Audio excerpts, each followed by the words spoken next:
नमस्कार बंधू भगिनींनो, आपल्या सगळ्यांचं सहर्ष स्वागत आहे स्वास्तिकम या माझ्या चॅनलवर। मी आज आपल्यासाठी श्री देवी भागवत पुराणातील अष्टम अध्याय 8वा अध्याय घेऊन आलेली आहे। तरी आपण सगळ्यांनी हे श्रवण करावे। पांडवांची उत्पत्ती। सूत म्हणाले, राजा शंतनू मृगेचे शौकीन होते। एकदा असेच मृग येण्यासाठी गेले असता ते यमुनाकाठी जाऊन पोहोचले। तिथे त्यांना एक सुंदर युवती बसलेली दिसली। स्त्री शृंगाररहित असून मलिन वस्त्रे धारण केलेली असून ही अतिशय आकर्षक दिसत होती। त्यांना गंगेचे स्मरण झाले। त्यांनी तिच्याजवळ जाऊन तिची चौकशी केली। ती केवट कन्या सत्यवती होती। तिच्या प्राप्तीसाठी राजा तिच्या पित्याकडे निषादाकडे गेले। निषादाने राजाला अट घातली की माझ्या कन्येच्या पुत्रालाच आपले राज्य मिळाले पाहिजे। त्याची ही अट ऐकून शंतनू राजा चिंताक्रांत झाला। त्यांना आपले गंगापुत्र भीष्माची आठवण झाली आणि निषादाला काहीच उत्तर न देता ते तेथून परतले। पित्याला चिंतेत पाहून त्याचा मुलगा देवव्रत म्हणजेच भीष्म त्यांच्याजवळ गेला आणि त्याने पित्याला चिंतेचे कारण विचारले।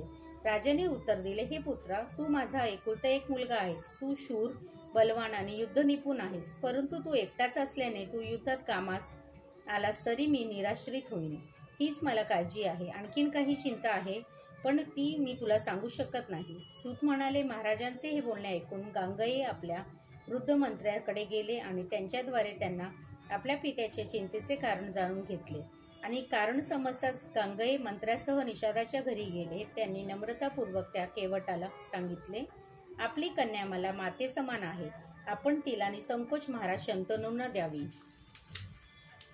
निषाद म्हणाला, हे महाभाग, आपण माझ्या कन्येशी विवाह करा, कारण महाराजांना मी तिला दिली तर तिचा मुलगा राजा बनेल, शक्य नाही। गांगेय म्हणाले, मी तिचा सेवक बनेन, ती माझी माता होईल, तिचाच मुलगा राज्य करील, मी कधीच राज्याची अभिलाषा धरणार नाही।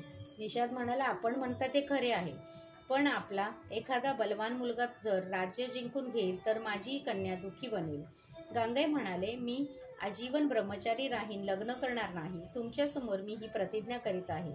सूत म्हणाले, गांगेयाची ही प्रतिज्ञा ऐकून निषादाने आपली कन्या सत्यवती हिचा विवाह राजा शंतनूशी लावून दिला। अशा प्रकारे राजा शंतनूचा सत्यवतीशी विवाह झाला। तिला 2 मुले झाली, पण ती अल्पायुषी ठरली। मग व्यासांपासून आंधळ्या धृतराष्ट्राची उत्पत्ती झाली। दुसरी राणी व्यासांना पाहून लाजेने फिक्कट पडली होती। व्यास क्रोधित झाले, त्यामुळे त्यांना पांडू वर्णाचा मुलगा झाला। त्या पांडूशीच कुंतीचा विवाह झाला। पांडूची दुसरी पत्नी मद्र राजाची कन्या माद्री होती। एकदा शिकारीला गेला असता राजाने मृगरूपाने विहार करणाऱ्या मुनींचे हत्या केली। मरताना त्या मुनीने राजाला शाप दिला की समागम काळीच तुला मृत्यू येईल। शाप ऐकून दुःखी झालेला राजा आपल्या राज्य सोडून वनात जाऊ लागला। त्याच्या दोन्ही भार्या आपल्या सतीधर्माप्रमाणे राजाबरोबर वनात जाऊन राहू लागल्या।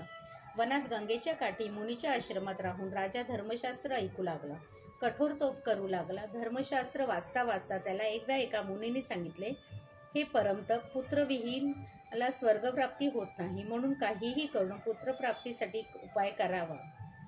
अशंज मुलीचा मुलगा क्षेत्रज, गौलक, कुंड, सहोद, कानिद, क्रीत, वनात सापडलेला अनाथ बालक आणि दत्तक इतक्या प्रकारचे पुत्र एकापेक्षा एक दुसरा निकृष्ट मानले गेले असले तरी वडिलांचे संपत्तीचे वारस मानले जातात। हे ऐकून पांडूने कुंतीला सांगितले, आपल्या पुत्रप्राप्तीसाठी काही करायला हवे। तेव्हा कुंती म्हणाली, सर्व कामना पूर्ण करणारा एक मंत्र मला माहीत आहे।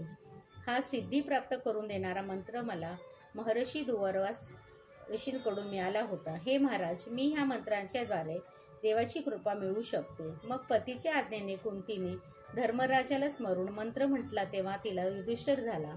वायूच्या स्मरणाने भीम, इंद्राच्या स्मरणाने अर्जुन, तसेच 3 पुत्र प्राप्त केले। पतीच्या सांगण्यावरून दयाळू कुंतीने माद्रीलाही तो मंत्र दिला। माद्रीने अश्विन कुमाराचे स्मरण करून नकुल आणि सहदेव अशा 2 पुत्रांची प्राप्ती करून घेतली। अशा प्रकारे 5ही पांडवांची उत्पत्ती देवाच्या कृपेने क्षेत्रज रूपात झाली। 1 वर्षाचे अंतर या सर्व भावंडात होते। एक दिवस मृत्यूयोग आल्याने राजा पांडू माद्रीकडे आकृष्ट झाले, पण शाप माहीत असल्यामुळे तिने त्यांचा निषेध केला। तरीही तिचे न ऐकल्यामुळे त्यांचा मृत्यू झाला व ते जमिनीवर पडले। अध्याय 8वा समाप्त। श्रीदेवी पर्णमस्तु।